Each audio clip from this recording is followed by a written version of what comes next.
Clara tenía apenas 12 años cuando su vida se desmoronó.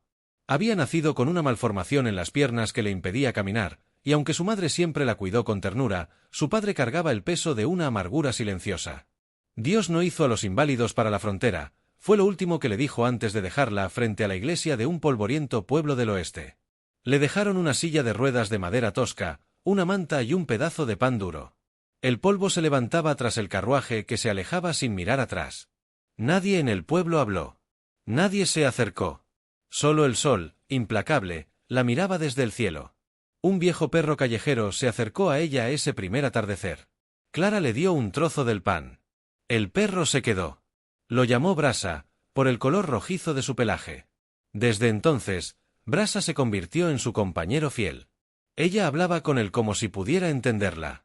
Quizás lo hacía. La vida de Clara se redujo a la sombra de la iglesia y la caridad ocasional de la tabernera, una mujer de rostro duro pero corazón blando que le llevaba agua y pan cuando podía. Dormía en una bodega entre sacos de grano, compartiendo el espacio con ratones y recuerdos rotos. Los niños del pueblo la miraban como si fuera un espíritu atrapado. Algunos le arrojaban piedritas. Otros simplemente se alejaban. Clara se volvió muda por decisión propia, guardando las palabras para soñar, cuando imaginaba que podía correr entre los campos, lejos de todos.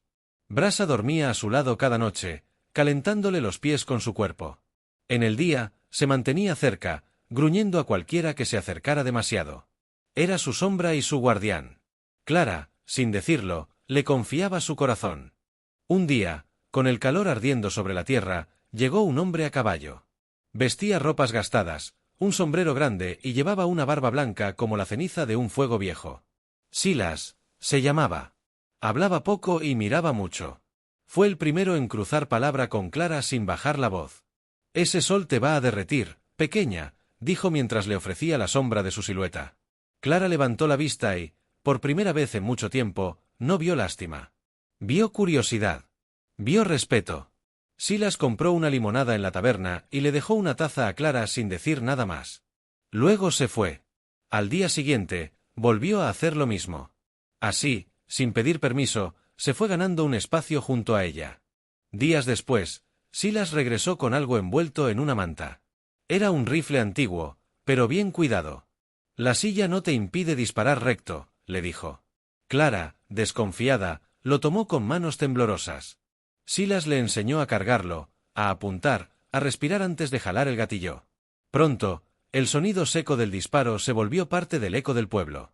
Los adultos murmuraban, pero nadie se atrevía a detenerla. Clara aprendía rápido. Apuntaba con la frialdad de alguien que ya había perdido todo y no tenía miedo de volver a perder. Cada sesión de práctica era más precisa. Brasa, siempre a su lado, ladraba cada vez que el disparo daba en el blanco. Clara comenzó a sentirse fuerte, no por sus piernas, sino por su voluntad. Una banda de forajidos llegó sin avisar, robando ganado, golpeando al sheriff y tomando la cantina. La gente se escondió, aterrada. Silas no.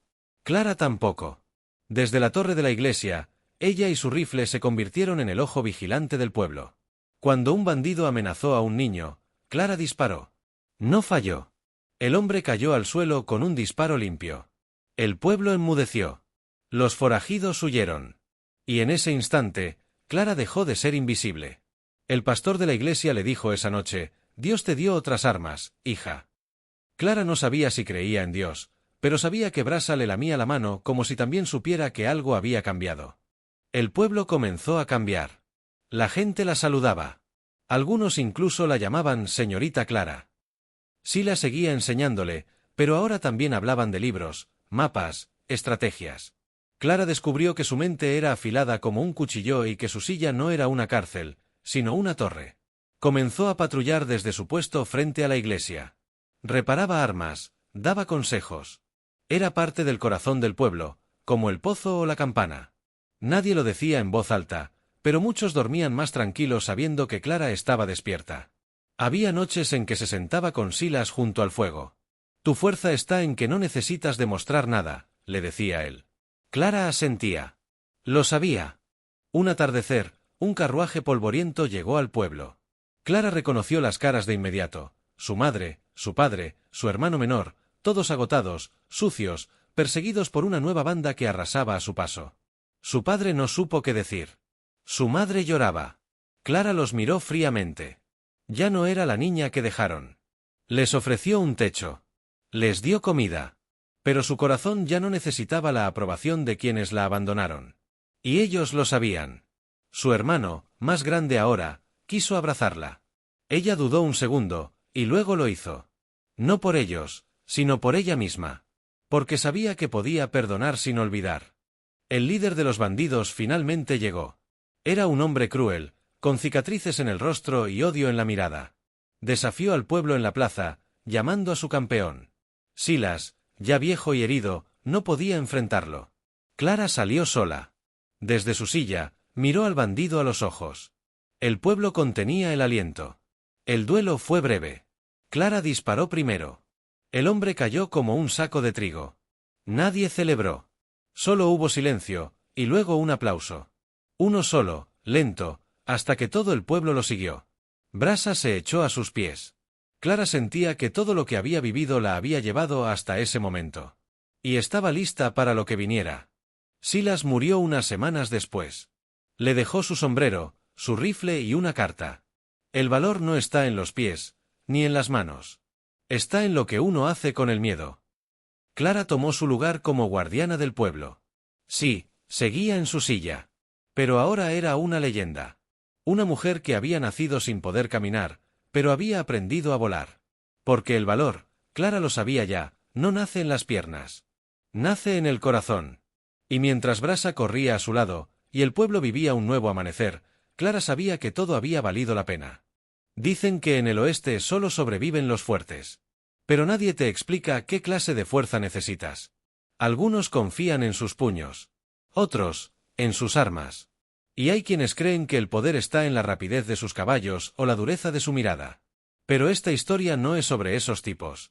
La frontera era tierra de extremos. De días ardientes y noches heladas, de caminos sin ley y decisiones sin vuelta atrás. Entre esas tierras duras, creció una niña que, según todos, no tenía lugar. No podía correr, ni pararse, ni huir. Una niña que fue dejada como una sombra más entre el polvo del camino. Pero en ella ardía algo que nadie vio venir. Y sin embargo, cuando llegó el momento de la verdad, fue ella quien sostuvo la mirada del peligro, quien apretó los dientes, y quien disparó primero. No con odio. No con rencor. Sino con una claridad que solo nace en los corazones que han conocido el abandono y han elegido la esperanza. Su nombre era Clara. Y aunque nunca caminó, aprendió a andar por la vida con una fuerza que nadie esperaba. Una fuerza que nació no en sus piernas, sino en su corazón. Esta es su historia. Y como todas las grandes historias del oeste, empezó con polvo, silencio y un poco de fuego. Esta es la historia de una niña a la que todos dieron por perdida. Una niña que no podía correr, ni pararse, ni huir. Una niña que fue dejada como una sombra más entre el polvo del camino.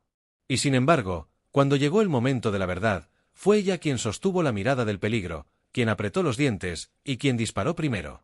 Su nombre era Clara. Y aunque nunca caminó, aprendió a andar por la vida con una fuerza que nadie esperaba. Una fuerza que nació no en sus piernas, sino en su corazón.